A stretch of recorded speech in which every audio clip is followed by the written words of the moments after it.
Dan ini pula perkembangan pengundian di Parlimen Padang Serai. Abdul Hadi Cik Awang, Wakil Ashraf Awani Kedah bersedia untuk memberikan yang terkini. Hadi, apa yang boleh dikongsikan daripada satu-satunya kerusi Parlimen yang masih belum selesai dalam PRU kali ini? Apa yang terbaru?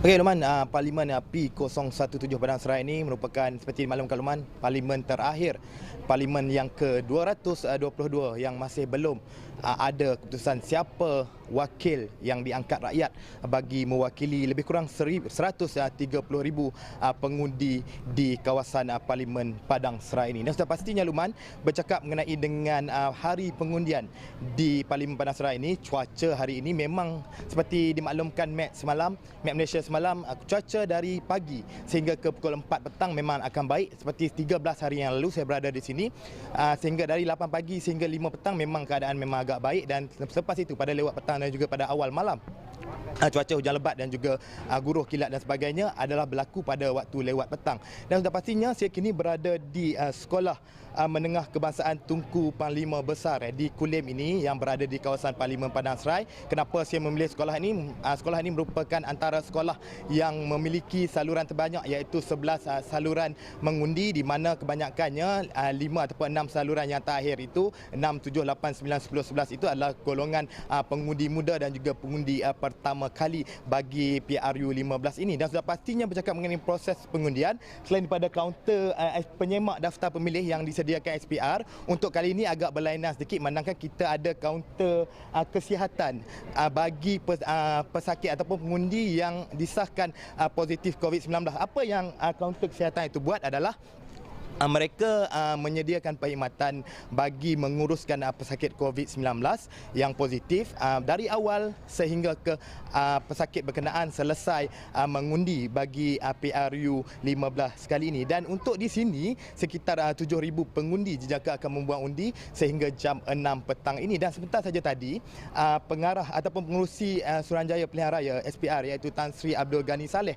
sekitar jam 10 pagi tadi ada melakukan sidang media memaklumkan bahawa untuk hari ini dijangkakan, SPR menjangkakan sekitar 60 hingga 65% pengundi akan membuang undi di Parlimen Padang Serai, dan keputusan dijangkakan akan diumumkan selewat-lewatnya sekitar jam 10 malam ini.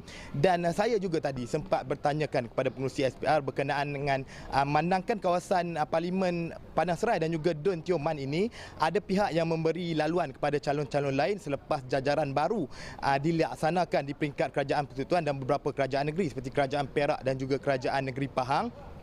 Dan beliau menyatakan bahawa calon yang memberi laluan itu, sekiranya beliau memiliki jumlah undi tertinggi, beliau tetap akan dipilih sebagai ahli parlimen, memandangkan namanya telah tersenarai sebagai calon bagi kawasan-kawasan berkenaan. Dan sudah pastinya selain pada pengurusi SPR membuat sidang media, sebentar saja tadi sekitar jam 12.30 tengah hari, Ketua Polis Kedah juga ada melakukan sidang media di sekitar Balai Polis Lunas dan memaklumkan bahawa setakat jam 1 tengah hari tadi, keadaan proses pengundian pada hari mengundi hari ini 7 Disember bagi Parlimen Padang Serai P017 ini berjalan dengan lancar, dan sepanjang kempen selama 13 hari bermula 24 November sehingga ke semalam hanya ada 9 laporan polis berhubung kesalahan yang dibuat sepanjang kempen PRU 15, Luqman.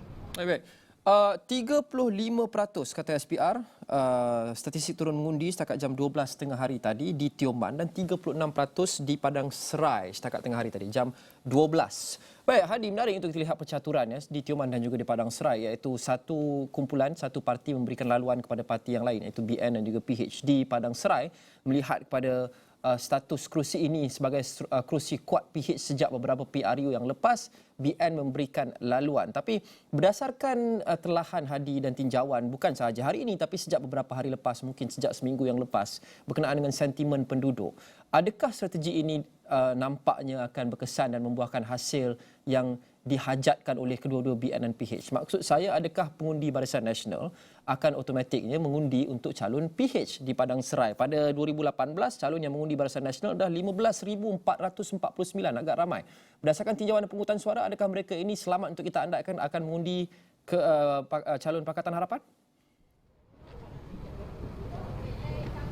Okey, Luqman, bukan saja calon Barisan Nasional yang memberikan laluan kepada calon PH, calon warisan juga telah mengumumkan bahawa beliau turut memberi laluan kepada calon Pakatan Harapan, dan sudah pastinya 2 hari lepas baru saja ada sidang media yang dilakukan oleh calon Barisan Nasional menyatakan bahawa penerimaan dalam kalangan akal umbi Barisan Nasional, kata Datuk Sisi Baras iaitu calon Barisan Nasional bagi Parlimen Padang Serai, adalah masih lagi 50-50, manakala ada kalangan mereka yang masih mahu mengundi Barisan Nasional walaupun calon itu telah memberi laluan kepada PH. Dan seperti tinjauan saya di kawasan ini dan video-video yang dihantar juga kepada tim-tim media yang membuat liputan di sini, ada dalam kalangan penyokong ataupun pendukung Barisan Nasional ini hadir ke Majlis Pakatan Harapan. Namun ada juga kemah-kemah kecil ataupun PDM-PDM kita panggil memberikan pentas mereka kepada calon PN untuk membuat kempen. Itu antara keunikan yang ada di kawasan parlimen ini, dan sudah pastinya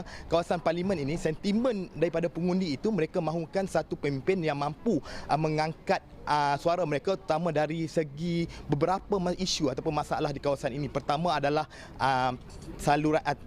internet itu sendiri, keterangkuman internet itu sendiri di kawasan ini. Berapa kawasan liputan internetnya agak rendah.